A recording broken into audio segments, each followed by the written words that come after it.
What's up, Dragon Brood? So today we're doing something, I was going to say a little different, but it's not. It's actually taking something that's been around and we're giving it a bit of an update. But this is a fun deck for a lot of people. And honestly, I think this version might be really good. But we're going to be playing some Temur Adventures. Now, I know, you're going to say, oh, there's so much Temur Adventures and I already see them. I'm tired of them. But hey, there was actually some good new cards from Strixhaven that go into this list. So don't check out on me yet. At least take a look at the deck. At least get through the first game and see how some of these new cards work. Because I think you might be a little surprised. And honestly, the one that's actually really the best card for this deck is probably not one that you're thinking.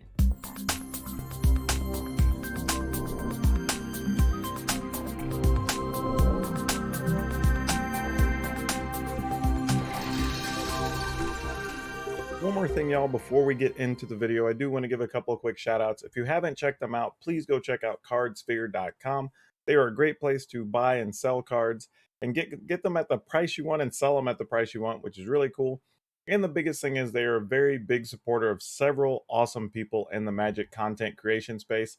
And also, if you haven't looked recently, check out Ultra Pro stuff. We're getting close to getting vaccinated and getting back to going to our local game stores. So now's kind of a great time to go ahead and get you some new sleeves, deck boxes, get yourself hooked up and put a new look on your decks. Because, why not? Kind of like new school clothes for your deck, right? And here's the other cool part. If you go to shop.ultrapro.com, even if you find something cool there that you want, you just got to get the number and the item name, and you can call your local game store or message them or however you're contacting them during the pandemic. They can order the things, they'll get their same normal margin. So you get to support them, you get something sweet, Ultra Pro gets something, and it's a win-win. And Ultra Pro encourages this as they are big supporters of the local game stores. But that's it. Let's go take a look at that deck. Now, running down the list, the majority of it's going to look like what you expect it to look like. That's not a surprise. But I think the numbers of what we're playing and what new cards we have chosen actually really are going to make a difference for you. So here we're playing 4 Edgewall Innkeeper. No surprise, it's kind of the card you expect us to play. We're playing 1 Essence Scatter, and I'm not even sure if it should be Essence Scatter anymore. I'll let you watch the games and make a decision for yourself, and we'll talk about it at the end of the video. So this is the version we're kind of settled on for now, but we'll talk about some options here. So even if you don't want to watch the games, after you're done looking at the deck list and we talk about it, feel free to skip to the end of the video where we kind of do a wrap up and we'll kind of clue you in on a couple of things here. But then Decisive Denial. This is one that actually, the first few games I played didn't have a Decisive Denial in it, and then we went and swapped them out and put these in, and actually ended up working out quite well for this list. So I'm glad we made the change. Is it like decidedly better than some other cards?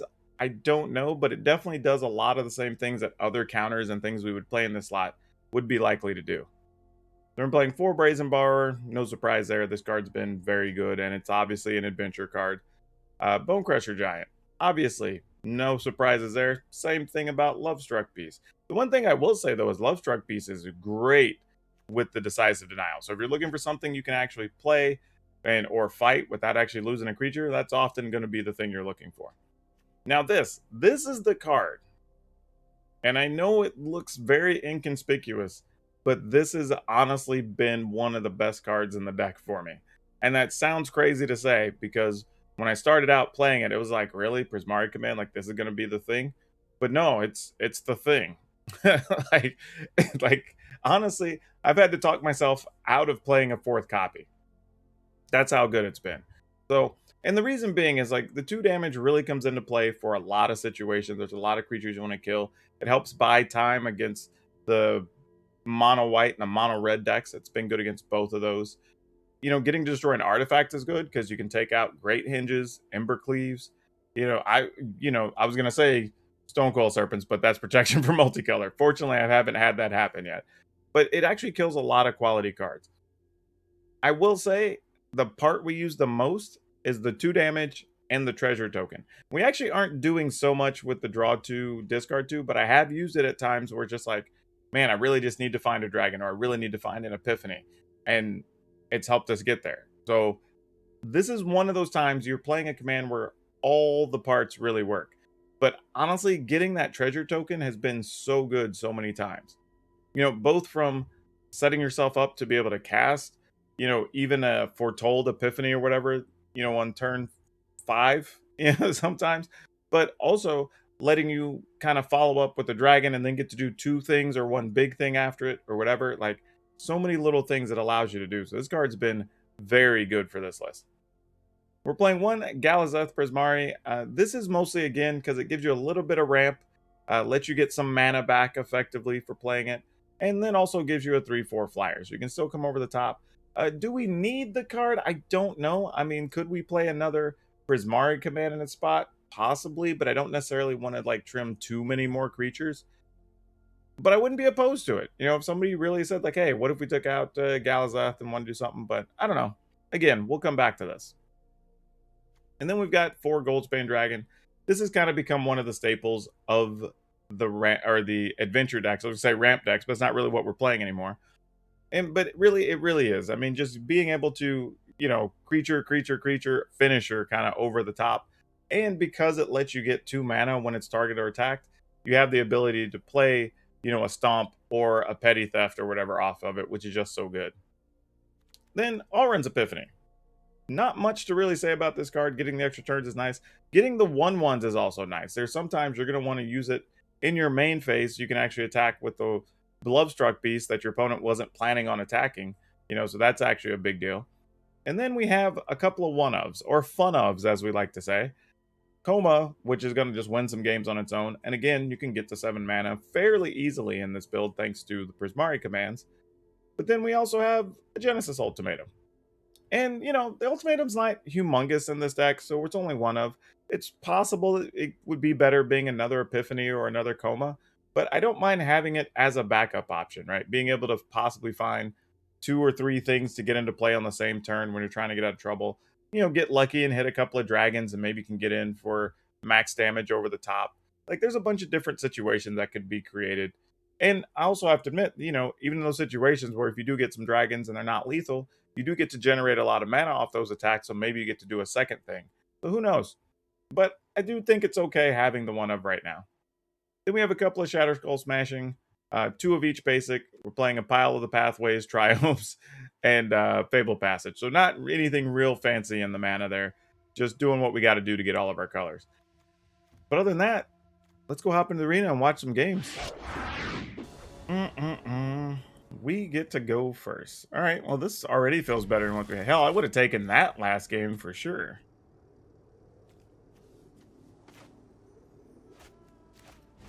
All right. Let's make a 1/1.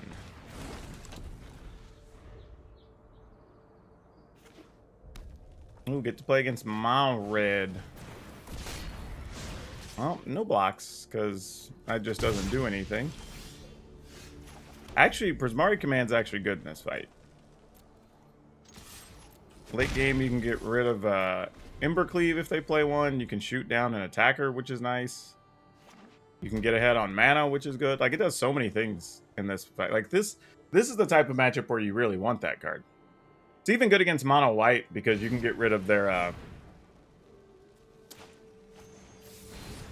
Maul the Skyclaves. And that's good too. Alright, so here we are going to... I think I'm just going to play the Lovestruck Beast out. Like, we just have a blocker. We have a blocker. I can live with that. Would have liked to land there so we could get the treasure and then maybe set this up, which would have been cool. Unfortunately, that did not happen. So, we're just going to pass. Mostly because, again, we can shoot down something and make a treasure, and that's probably going to serve us better. Now, if it's like an Anax or something here, it's going to be really unfortunate. Well, there's nothing we can do about it. We do a lot with 3 mana, so we can still come out of this hole. We're not dead yet, but it's not looking good. Hall Monitor. I have seen that in a few red decks here lately.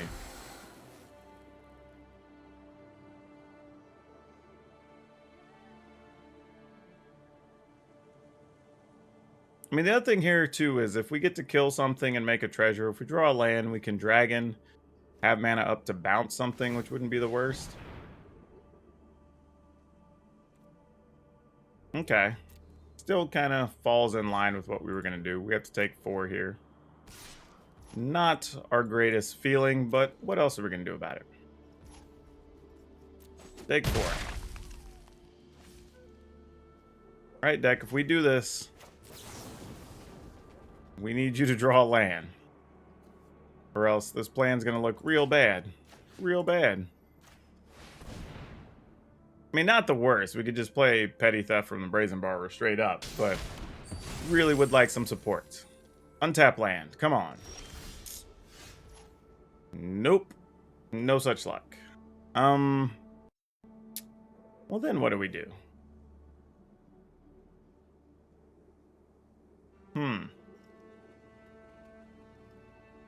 I'm half tempted to tuck an Epiphany here, honestly.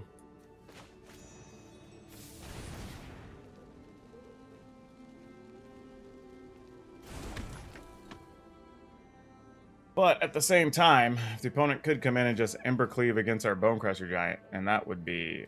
or against our Lovestruck Beast, and that would be awful. So I'd rather just save the Brazen Borrower. Man, a land there would have been so big. That would have definitely been the exact play we needed. Still not bad, though. A land here is still good next turn. Still good. And Nax is going to be a bit of a problem. Not going to lie. That's not what we're looking forward to. Not going to use the Brazen Borrower here because we have better spots. We're looking to use it. Alright, this has to be on blue. So let's go ahead and play the dragon. Man, that Prismari command is coming in clutch here. I'm gonna attack with dragon. Alright, that still leaves us Petty Theft up.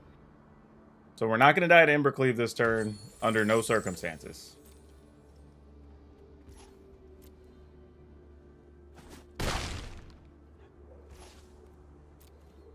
And then if we don't have to use the Brazen Borrower, then we can just Epiphany and try to win the next turn.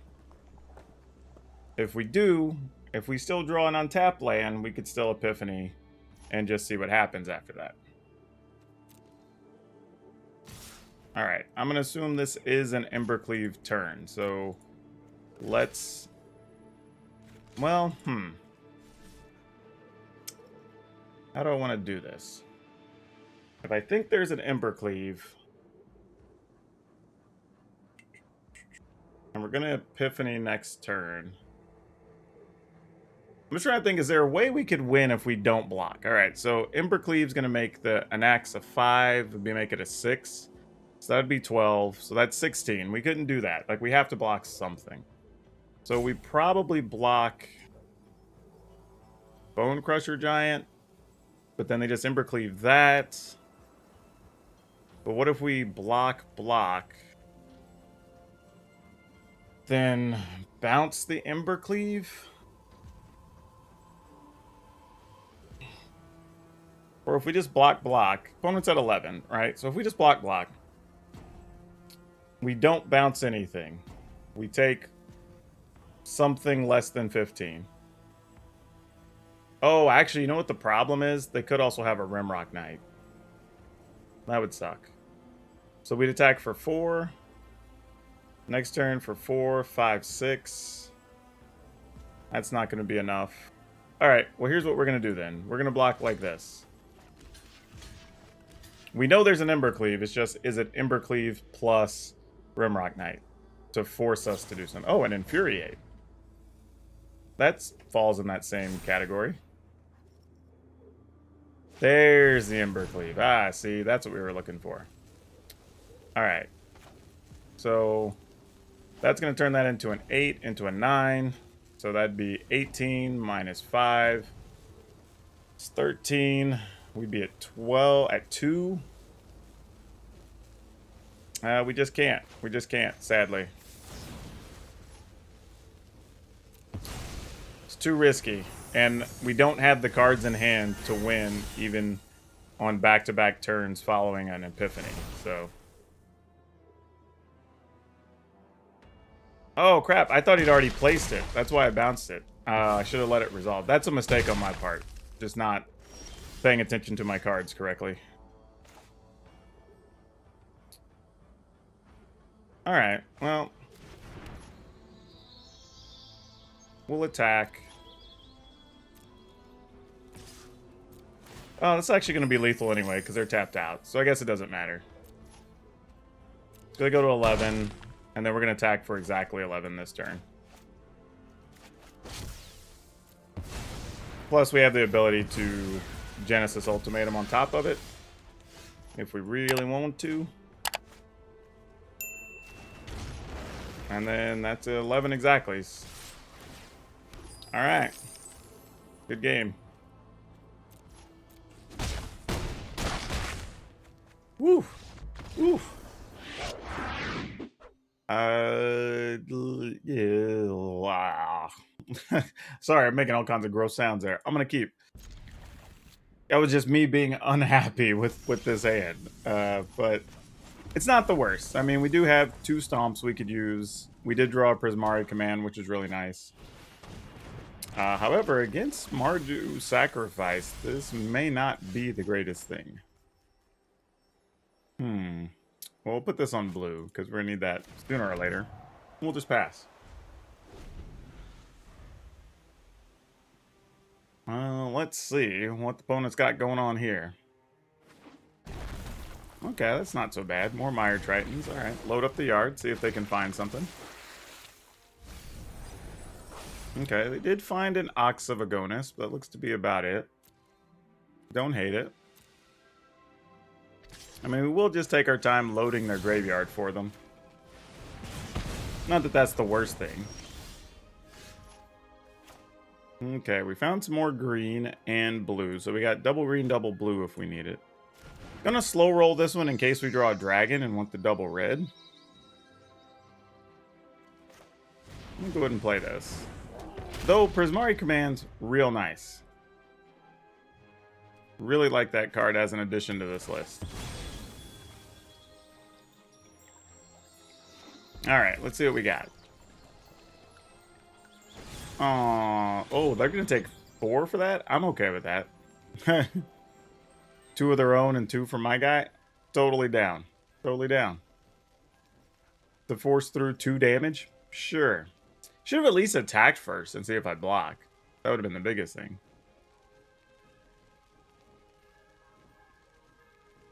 I mean, you're at 24, opponent. It's not like it's a big deal for you to take the 4. Let's go. Or maybe they just don't realize they have to confirm some things. I wonder if this means they have something else they can play for 1 mana. May have to keep eyes on that. I'm not sure what it would be, but it's possible that it's there. We have double Blaze Embrower. We've got 5 mana incoming. Though we could shoot something with the Prismari command and make a treasure. And then would give us 6 next turn if we felt we needed it. Is that something to think about? But we'll just pass here. Still maybe want to wait. They're not going to likely have an artifact for us to destroy, so really only the first 3 choices are going to matter, I think. This is where we see like an Emmersturm Predator or some such. Nope, just the Murderous Rider. Well, okay. Seems fair.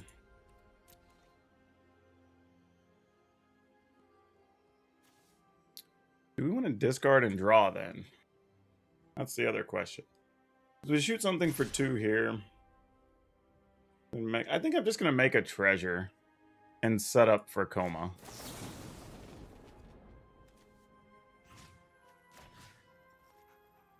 I mean, in actuality, I almost need to play Bonecrusher Giant, so if they have an instant speed removal, the Bonecrusher Giant will take the brunt of it, and then that'll clear the way for Coma. Is what we're going to try to do.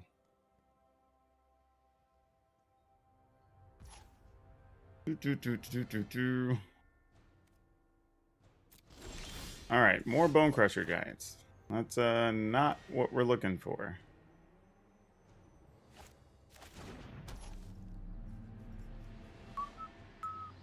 I think I'm just going to play one of these straight up.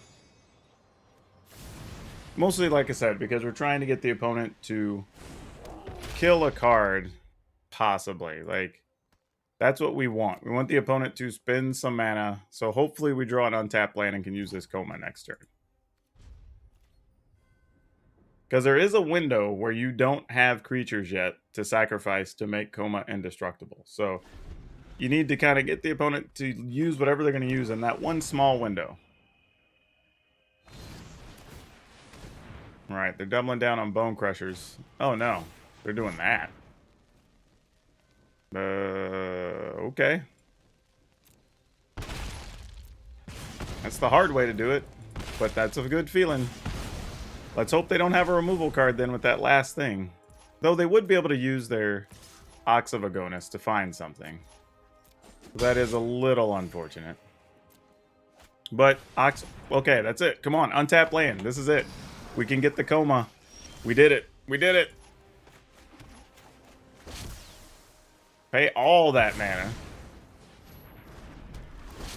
Oh, we got the opponent with shields down. That's what we needed. And we have plenty of life, so we don't even have to block here if we don't want to. Yeah, this is excellent. This is exactly what we wanted. Yeah, perfect. Perfect. Alright, now we gotta find some red mana. That's gonna be a different problem. But I think we can make do. We will find a way. The thing is, we can attack with Coma, allow the opponent to block, bounce one of the things. But yeah, we probably do, honestly. I think that's the plan. I mean, you don't have to do that. We could just make Coma indestructible. Yeah. Still could save the Brazen Borrower if we want. I think this is where it gets bad for the opponent, though. I don't know if they have any real number of outs here. Alright, just going to block with that. Works for me. Not going to challenge that at all. They're going to play an Ox next turn, load up their hand. Trying to think how badly I think we need this Bone Crusher Giant, but I don't feel like we do. I think we just need it as an attacker at some point. Because realistically, we're just looking for another red to start some dragon shenanigans. I mean, the bad part for the opponent here is that Skyclave Shade doesn't block, so I don't even want to kill it and give him another attacker.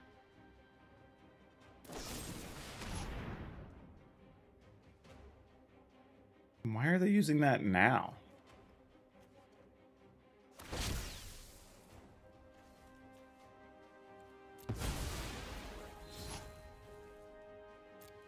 Okay. That was a weird use. I mean, I guess because you plan on using the Ox anyway.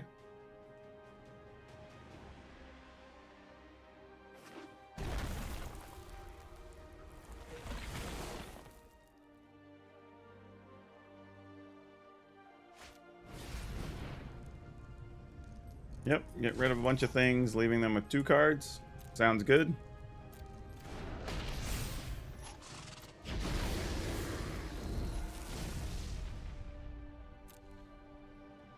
Trying to think if we even just want to, like, bounce the Ox of Agonis. I'll just block with this. Actually, you know what? I don't even know why I bothered. Let's just bounce it.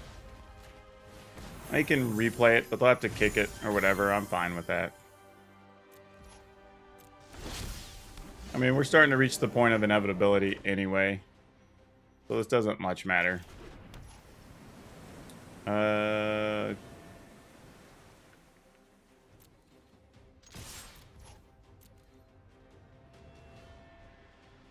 mean, there's really not much the opponent's going to do. I could have even blocked the Ox if I really wanted to.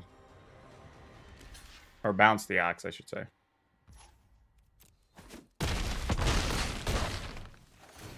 Yeah, I think if I was the opponent, if your hand's got any amount of removal in it, I think I would have at least blocked these and just taken one more.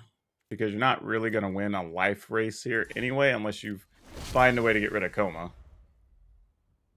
Yeah, I think Coma's just going to be the beast here, y'all. I think this is going to bring it to a close. Because now we're going to be able to play this. We're going to be able to bounce whatever relevant thing they put in the way. We can even tap something if we need to. Yeah, Croxa doesn't even matter here.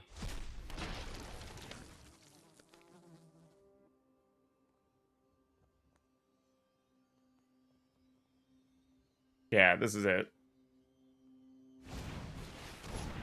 Yeah, this is where the opponent is. They're just playing Bone Crushers just to block. Like that's a good life for us. You know what? I'm gonna go ahead and just block that token and just make this over. Well, and there's a Galazeth, but we don't really need it.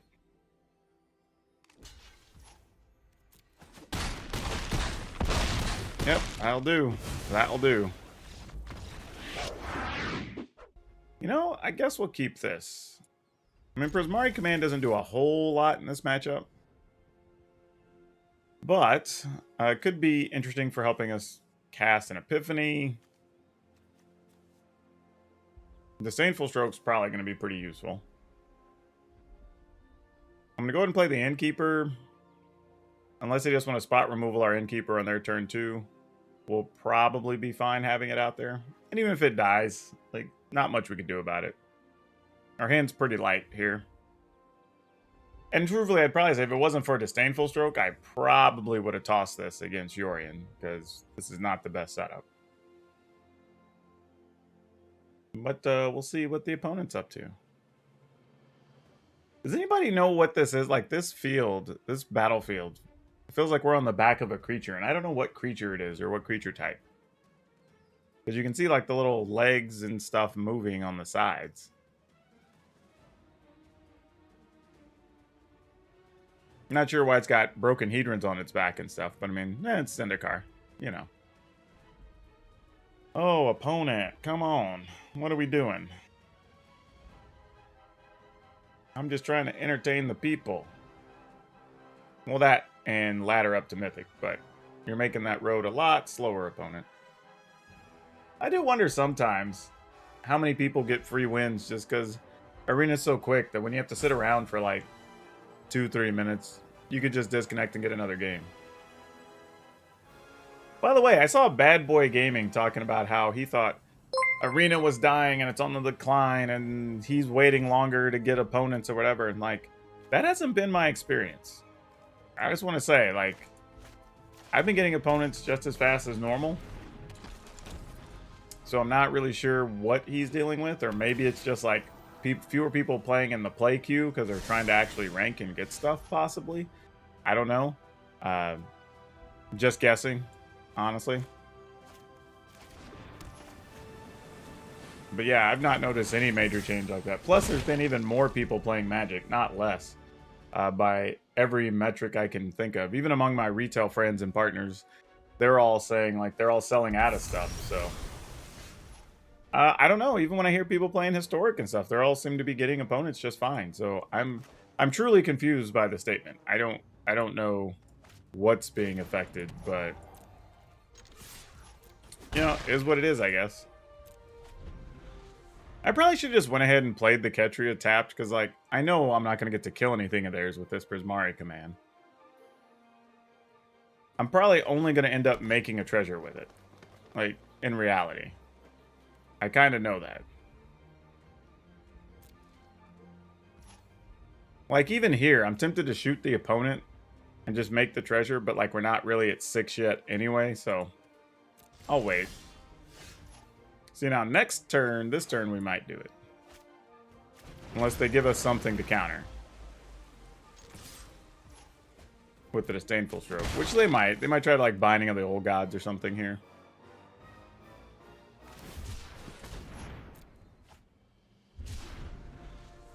But they are definitely slow ramping. That is for sure. I think this Innkeeper is going to get killed. Because I feel like they're not wanting to use removal until I tap something and then whatever. But, I mean, at some point, we got to do a thing other than just sit here, right? So, Innkeeper's dead. I'm willing to accept that. Our goal, anyway, is to play Epiphany. We're just going to have to hope that they don't have a mystical dispute.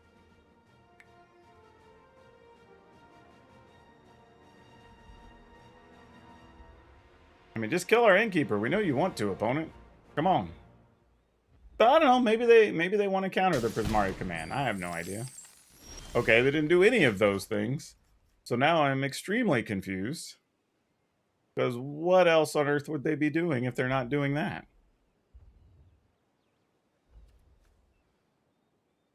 Well, crap, y'all. I'm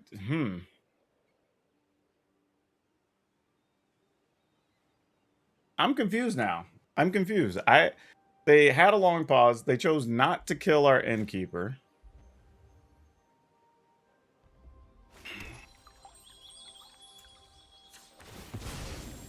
I for real don't know. I don't know at all what's happening. I wish I knew. I am so confused. I don't even want to try. I feel like maybe they have a counter, and that's it. Because if they had a removal card and that was the only concern, they would have done it, right? So it's about them having a counter. That's the only thing that makes sense here. They didn't want to get caught with us playing like a Goldspan Dragon or something and them not being able to do anything about it. That's the only thing that makes sense here. Okay, see, there's the mystical dispute. Do we want to pay for it? I'm going to decline. I'd rather have this for whenever they try to ultimatum or something. There are some times, though, when you sit over a minute, not getting an opponent in best of one, but very rarely. Yeah, I think it's more technical issues, too, than anything. Okay, Brazen Bar ain't bad. I don't mind having that as a backup play here. I mean, opponent's already at 10. So, you know, this ain't nothing.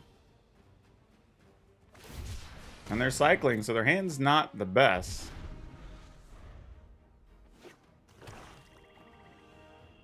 I mean, I'm just going to run out of Brazen Bar here straight up. Just to get a card. See if maybe we can stick another Epiphany. Because if you go back-to-back Epiphanies, that's pretty strong. Let's go ahead and cast this first. See what this looks like.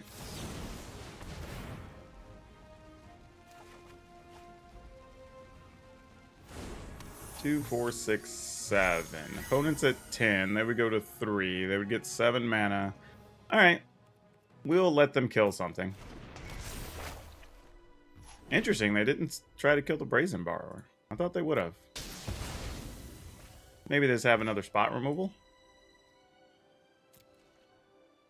No? Alright, we're going to cycle this. Now you can kill our Borrower? No, they don't have it. They don't have it. Okay, well now it's just do they have the right counter or not, is the next question. So to answer that, I think we go 1, 2, 3, 4, 5, 6. We do this one first, just to find out if they have it.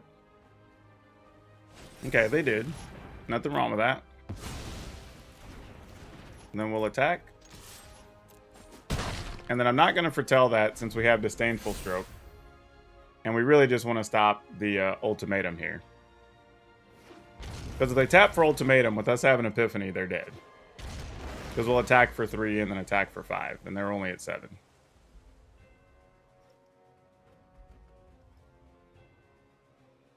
If they kill our Brazen Borrower, then we have another problem. But they only have 3 cards in hand. So if we assume one's a kill card, one's a ultimatum, they can only have one other live card we don't know about.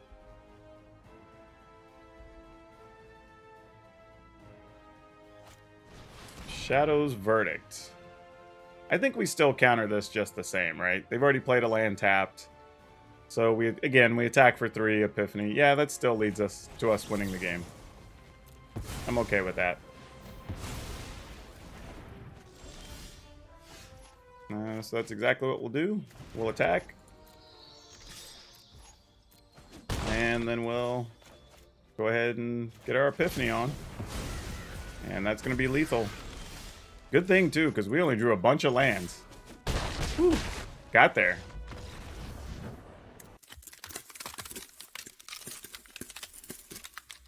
All right. Like I said, there were some new additions from the latest set that really kind of set this deck off a little bit, and I've been pretty impressed with it. We've done a lot of laddering with it, really got several wins. I wouldn't say they were necessarily like easy, but definitely always had answers. And as long as you were willing to be patient and creative, you're actually able to win quite a few games with this. And I will say this, like, it doesn't necessarily feel like you're just playing the same adventure deck again, right? These new cards really do make the deck feel a little bit different. I know that's weird to say because we've all been seeing so many adventures, but it kind of does. Now, as for the changes we would make, I would probably consider removing the Essence Scatter that we're playing one of, and maybe even that Galazeth Prismari, to possibly play 2 Mystical Disputes. Probably would be the best cards for that slot. And I think that could actually still help solve a few different things. In some of the tougher matchups, it's a cheap counter, but can also be used in any variety of situations. So I'm kind of on board with that. So why don't we consider that as a change going forward? But otherwise, I think the deck's actually pretty sweet. Now, as for today's card spotlight, we're going to talk about Paradise Mantle. And here's one, and the reason I pause is because, like, it's not a card you really think about being exciting or popular or doing this really big thing, but it's an uncommon that was already reprinted, and it's $10. Like, seriously, I think even the original might still be like $9. So this is one you should go digging through your stuff. Like, there's a chance you might actually have some money sitting in a box if you open some Modern Masters, or I guess Fifth Dawn, or you just got some junk bulk. Just go through it. Like, this type of stuff is worth money. Like, this is where the Magic singles action is right now. There's so many random cards, people have no idea worth stuff. Well, here's an easy underhanded pitch for you. Go, and I imagine on buy lists, this thing's probably still going to be in the like $4 to $5 range. So yeah, go just get you some cash and get you some new cards. Don't forget, if you want today's deck list, it's going to be in the description down below, along with links for a ton of other stuff. If you want to come to our Discord and talk about new decks or get deck help, or if you want to come follow me on our Twitch stream or Facebook streams, and where we do giveaways, talk about stuff, and just chill, and maybe you get to be part of one of these videos. Those links are all down in the description below. And also remember, if you haven't, to hit that like button, hit the subscribe button, hit that notification bell. That stuff really helps me out, and it lets you know every time I have a video up. That's all I have for now. We'll see you next time.